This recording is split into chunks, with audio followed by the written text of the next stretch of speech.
This is Toyota's 547 horsepower hydrogen-powered Tacoma H2 concept, and it might just change the way we think about off-roading. All right, Greg, tell me what do we have here?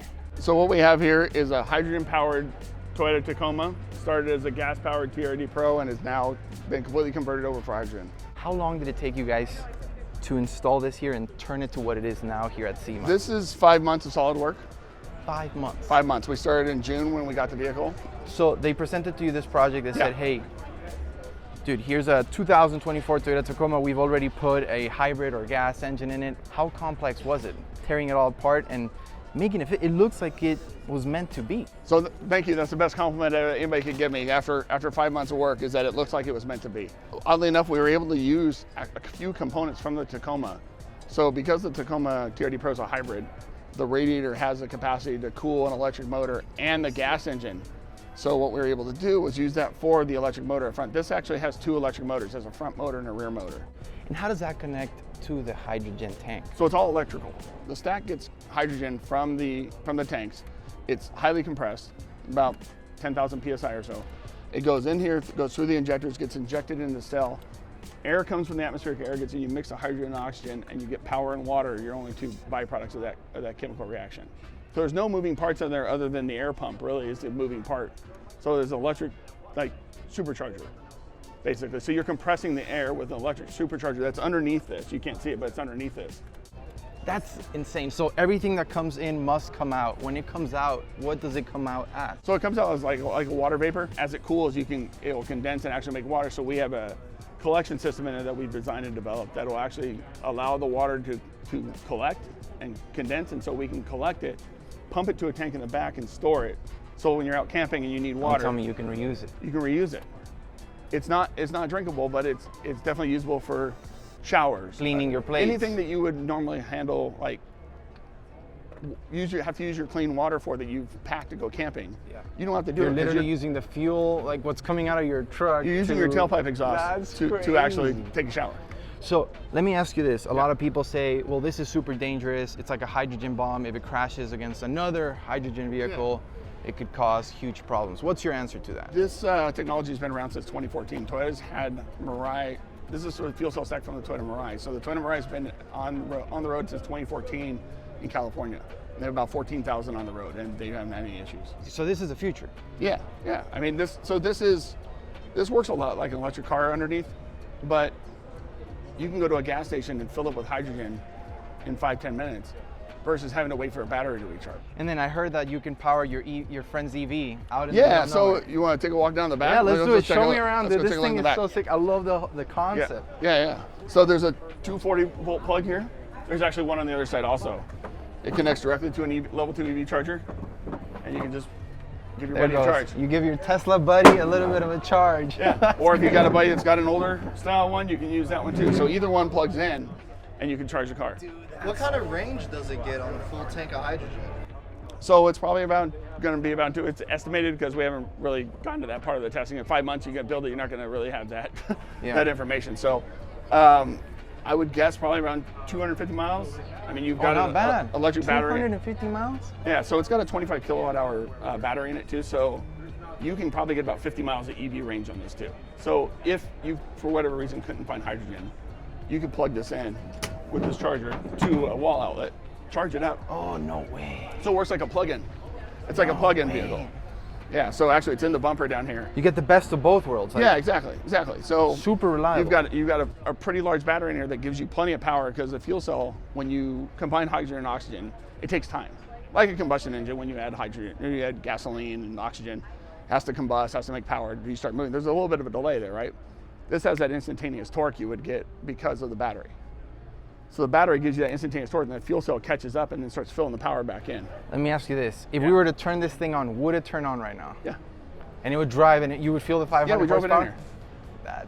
Okay, so my next question is 547 horsepower. Yeah. What was the benchmark? What made you guys want to get to that number? Like, it's for a Tacoma, it's wild. Honestly, we were just trying to like put as much as we could into it.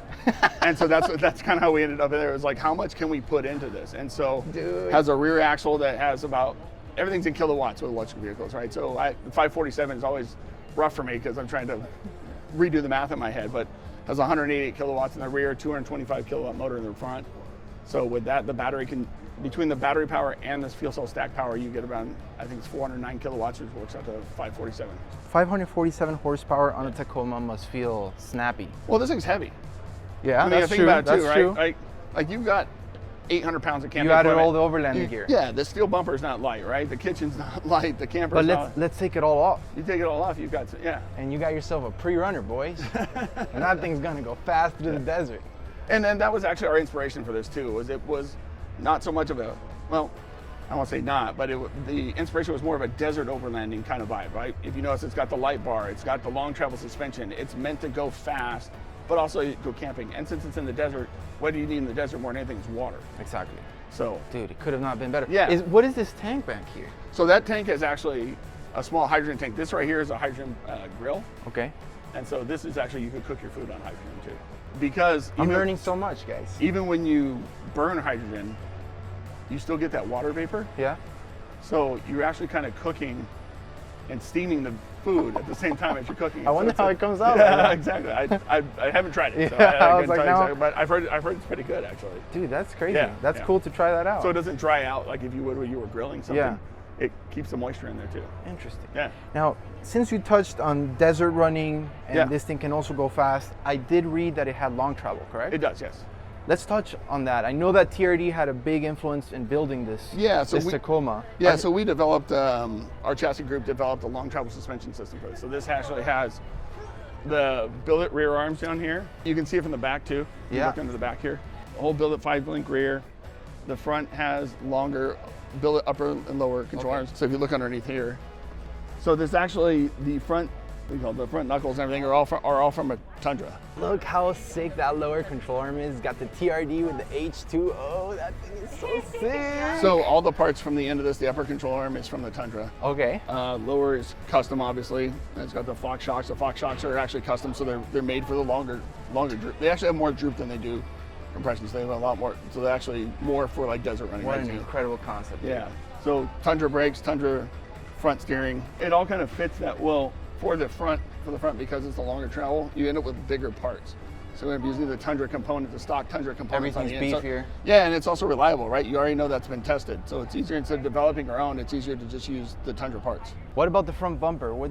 This This is you a- guys developed as well? No, this is a CBI front bumper. Okay. It's got the stock rigid lights in, got rigid lights all over the whole thing. It's got lights all around the bottom, top. Real quick, we're gonna talk about this camper. Is this a Go Fast? It is a GFC V2 Pro. But you guys did something to it, and Yeah, I know so- this is so- recycled fiberglass. It's recycled carbon fiber. Oh, carbon fiber. Sorry. So this is made of old Recyclable race car parts. No way. Specifically old race car. I mean, your TRD, your racing, like, so yeah, this is recycled carbon fiber. It fits the ARB boards in here nicely. It actually kind of gives you kind of an aero fit for them. Dude, so I was looking at that. It looks Yeah. super nice. Just Yeah. coming in. push that button right there. Push those buttons. Dude, comes right up. You got everything you need for your Yeah. camping trip. Yep, the paint scheme. Okay. So the paint scheme on this has got that Toyota heritage vibe, right? The 3 stripes. And this is actually a real topo map. So if you guys can figure out what it is, that'd be great.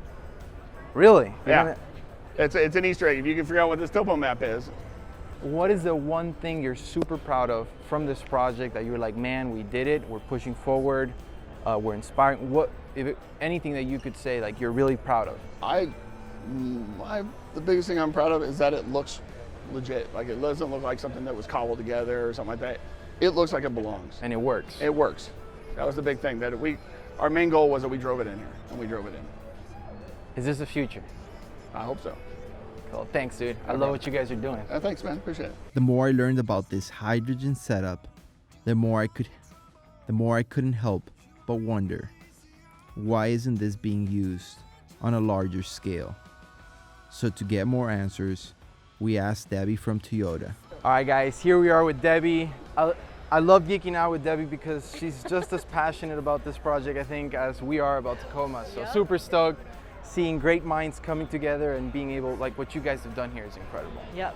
Debbie, We love it. let me ask you this. What are some of the hurdles that you guys are still dealing with in order to get this concept out to market? Yep, for fuel cells in general, there's a lot of concern about the hydrogen infrastructure. So we've had the Mirai on the market since 2014. We've got 14,000 on the road, and customers have had some concerns about being able to refuel consistently. So Toyota is partnering with many different fuelers to build more stations where customers need them so that we can try to get that concern out of their mind. Having this type of wow project to bring viewers the same excitement and passion that we have for fuel cells, I think is a good way to get people talking and thinking about fuel cell as a viable option for powertrain. It definitely got me thinking about it. Like, I was like, this is crazy. What about safety? Because that was one of the things when I was reading up on it, I started learning more about how hydrogen engine works and what are some of the hurdles and all this stuff. Safety came to mind, of mind, course. and I was like, Definitely. Toyota is known for safety, and we definitely put safety number one. So having the Mirai on the market from 2014, it's passed all of our FMVSS system requirements and then some, like Toyota usually does. So we want customers to know that they are safe in fuel cell vehicles, and to try to dispel any of the misinformation that people have put out there about fuel cells and about hydrogen technology. one of the ones that I kept seeing over and over again was like vehicles crashing, Yep. big bomb happening. No, not true. So please don't worry about that. Good, We've good. done all of the crash testing, all of FMVSS, IHS. It's fundamental to Toyota. If we're putting Toyota's name on there, we know it's safe. Where do you guys put the tanks? I forgot to ask that. Oh, the today. tanks are underneath. So you can't really see them. They're protected, of Yeah. course, because we want them to be safe. So they're underneath the vehicle, just like. Cool. That's an Yep. amazing skid plate, by the way. That is Yep, crazy. TRD does a good job. Debbie, one last question. Mm-hmm. What is the one thing that you are the most proud of with this project? I think just getting this on the floor and convincing everyone that, hey, we do need to show fuel cells part of the multi-pathway. Toyota has the multi-pathway approach.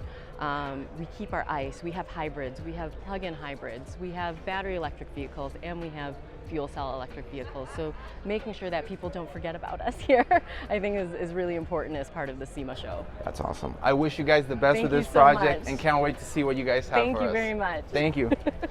After seeing what this hydrogen setup can do, it really makes you wonder, is this the next chapter of off-roading or just a glimpse of what's possible?